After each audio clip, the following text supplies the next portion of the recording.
Okay, guys, I'm ready if you are. CL, go ahead. Hey, Coach, when Garrison first got to campus, I remember your first press conference, you said that, not specifically to him, but the whole group, if you pieced together all of your big men, you still wouldn't have a big man. So I was wondering, in these 4 years, what areas do you feel like he grew most in to become, the contributor he is now? Oh my gosh! First of all, I think he's definitely a frontline player. His second team All ACC last year, and he should get a great deal of credit because that was a lot of sweat, a lot of hours in the gym working on his game, a lot of hours in the weight room working on his body. I think he's been an incredible player for us. The ball hadn't gone in the basket as much this year as he wants or I won't, but I guess he was the defensive player of the year for us twice. All ACC last year, second team.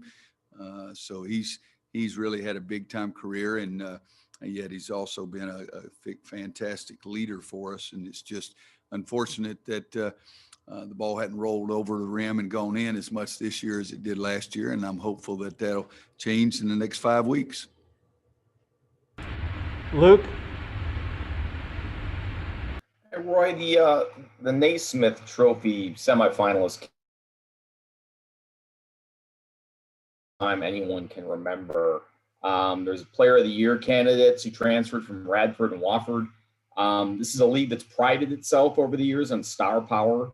It doesn't seem to be as much this year. Is that a cyclical thing or a pandemic thing or something else going on there, do you think?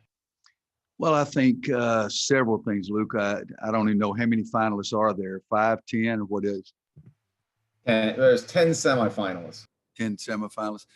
I haven't seen it, so it's one of those kind of things you probably shouldn't make too many comments about something unless you've seen it and got some information. But I think a lot this year, people start talking early about the ACC is down.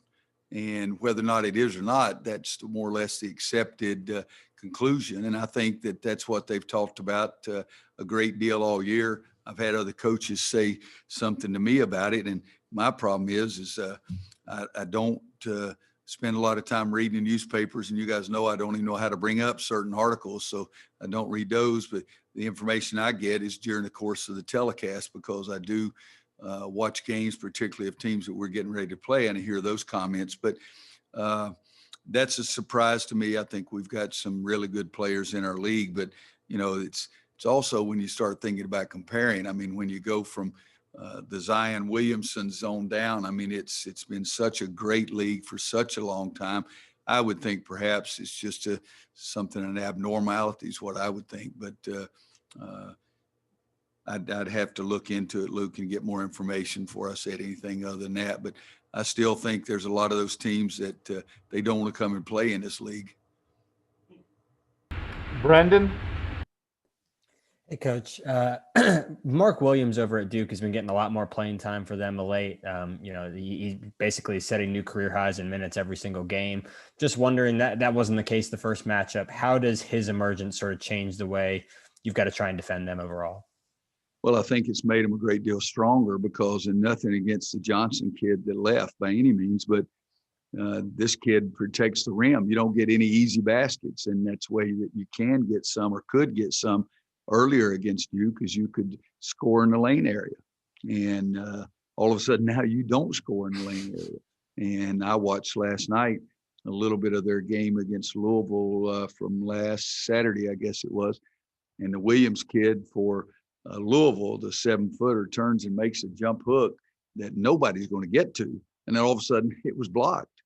And so I think that's the first thing, is that he just changes their defense immensely. And it's when we played them, if it was the Johnson kid was in there, we were going to go strong to the rim and focus on the target and not worry about where he was. With the Williams kid, you got to be concerned about where he is. And in one of the last games, I saw a stat sheet where he's 9 for 9 from the floor.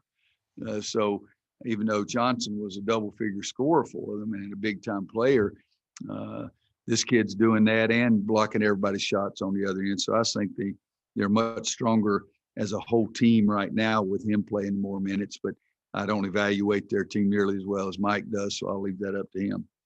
Josh Graham. Coach, I wanted to ask you about Wes Miller. There was a list last year that came out during the summer that had him as the #1 coach under the age of 40, and he just won the SoCon for the 3rd time in the last 5 years. He's mentioned to me a few times that you had an understanding he wanted to be a coach, even dating back to when he was a player. What have you made of the job he's done in Greensboro the last decade? Well, I think he's been fantastic. I'd like to know how much under 40 the kid is, so I'm having to go through my addition, the numbers of years and everything to see, but I love him to death. He's got some things that I haven't said about other people. One, he got more out of his potential, came closer to reaching his potential than any player I've ever coached. You know, he wasn't a great ball handler. He didn't have great passing ability, but he could shoot the ball and he's tough as nails, and that's where he made his living. And he played as maximum, close to his potential as maximum of anybody I've ever seen. And in my lifetime as a coach, he did a better job of that than anybody. Now, when you put into that, the first conversation we ever had, I'm trying to see if he's interested in transferring here. And I said, what do you want to be doing 10 or 15 years from now? And he said, I want to be a coach. And I said, well, you should come here then. And because thinking that if that's what he wanted to do, I would try to be sharing things with him his entire time here and his entire time afterwards. And that I thought it would be a good situation for him. And it worked out great for us. He was part of some really, really good teams.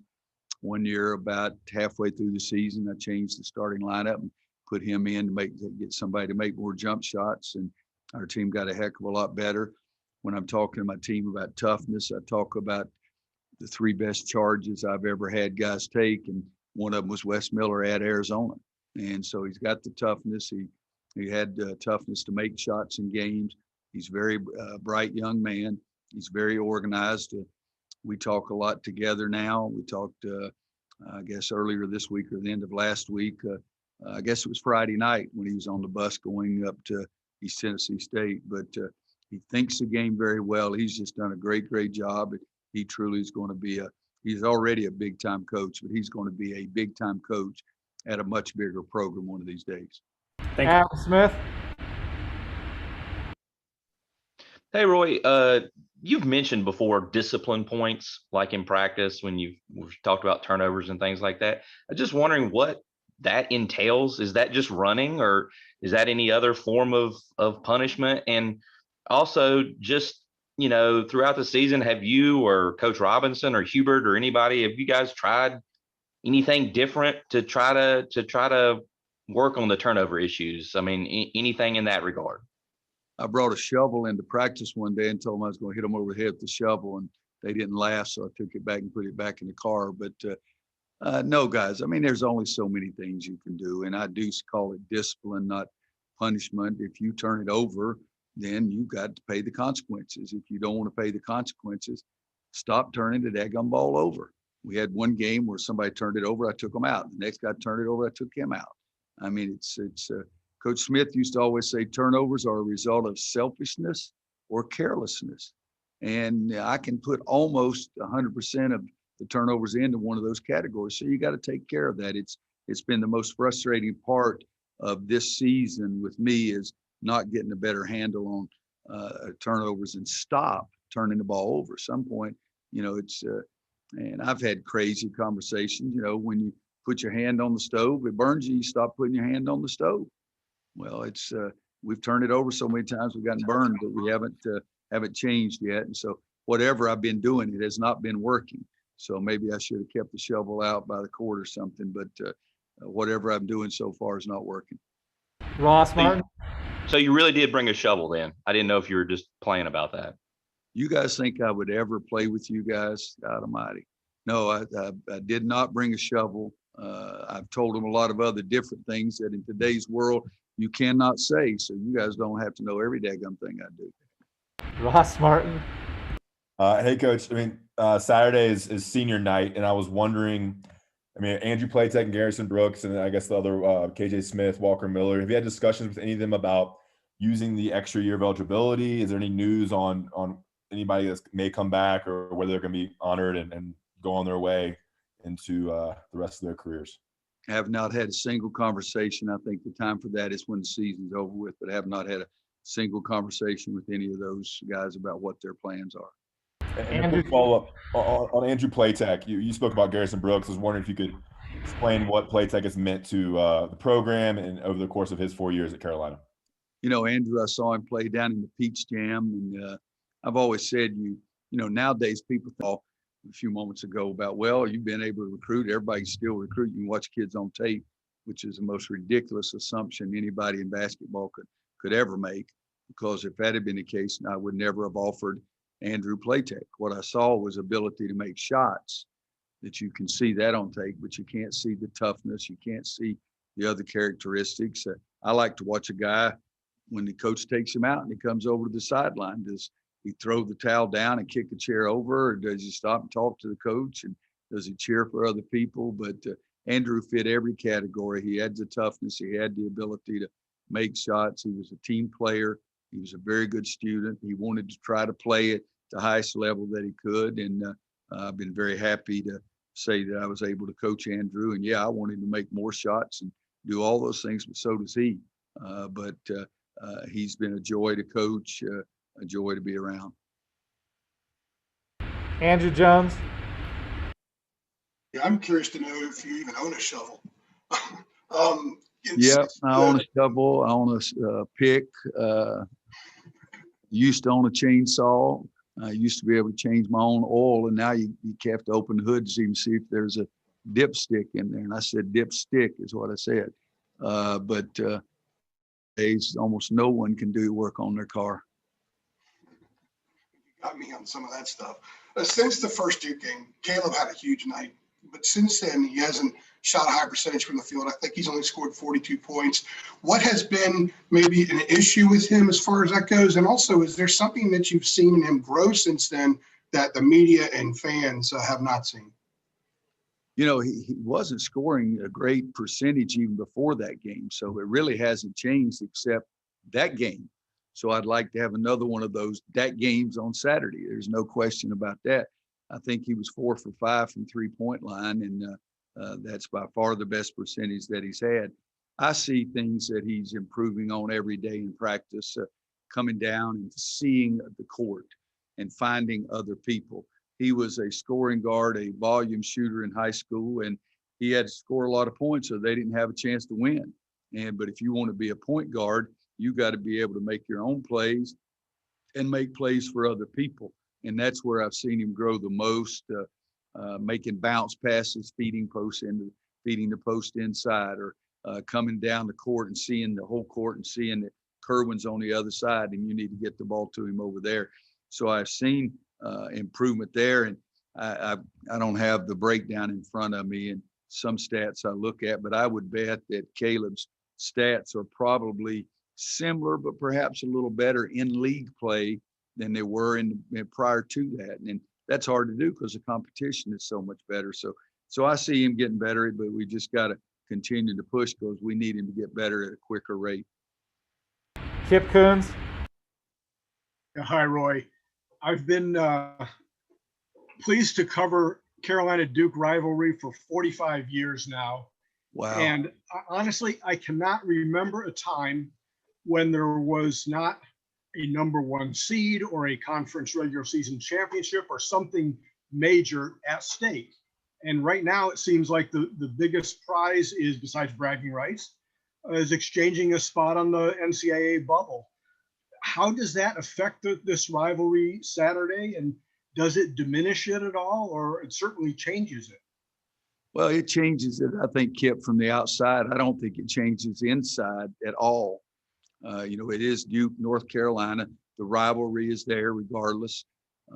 People say that the games always live up to the hype, and I don't think any of them live up to the hype if we lose. So it depends on what you're looking for. But no, it's different. There's no question about that. I can't remember. I know in 2010, we weren't very good. They won the national championship. But last year, we weren't very good again and had everybody hurt. Every time I'd come to practice, I'd have to spend time erasing names off the practice plan because I thought somebody was going to practice and they were not. But this is unusual, but I don't think it, from my viewpoint, I don't know that it makes any difference at all between the two teams or the two coaches. It's still Duke versus North Carolina, an ACC game into the regular season. And for me, we're just going to try to play as well as we can play and see what's going to happen on next week, or I guess this week when we find out where everybody's placed in the ACC tournament, and then play your tail off and see what happens after that. Got time for two last questions. Mitchell Northam, then CL. Go ahead, Mitchell. Yeah, Coach. You had some fans in the Smith Center for your game against Florida State, but the Duke game is different because of the rivalry. How do you think the team will appreciate having fans in the building for this game to cap off the regular season, considering everything y'all have been through this year with COVID? I think the players really appreciated the group that was here last weekend. I don't know that they can have any greater appreciation for this because we're going to bring the same number in. I don't know that they can have a greater appreciation for them coming against Duke. The crowd was sensational. They were in it. They were in it the whole game. They were important to us at the end. So I'm hopeful that they'll be that same way. And, you know, it's the game is a big game. It's Duke, North Carolina. And I think that we want the fans to come in. I think the student sections, this where I looked up there a couple of times, and my wife told me about after the game, we need them to stay a little more separated and try to follow the rules and keep their mask on it so they can help each other and what they're doing before and after the game when they gather. We don't want anybody having any problems with the virus by the way they act during the game or after the game. But our fans last Saturday were sensational, and I would expect that they would try to do the same thing this weekend. And I think that the coaches and the players would really appreciate everything they've already done and will continue to do. Last question, CL, go ahead. Roy, I wanted to go back to, the summer coaches calls that you guys had weekly. How do you feel like those calls help make dealing with the challenges of the pandemic and the protocols and everything? How did that kind of make it better for the league and going into the season?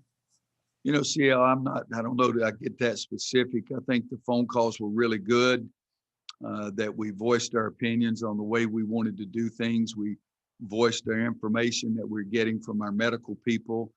I think we understood each other even more often. We had more phone conversations last week than we've had in our last summer. Spring, summer, and fall, they started pretty early and lasted pretty late. I think I was on more phone calls with the coaches than I have in my first 17 years here put together.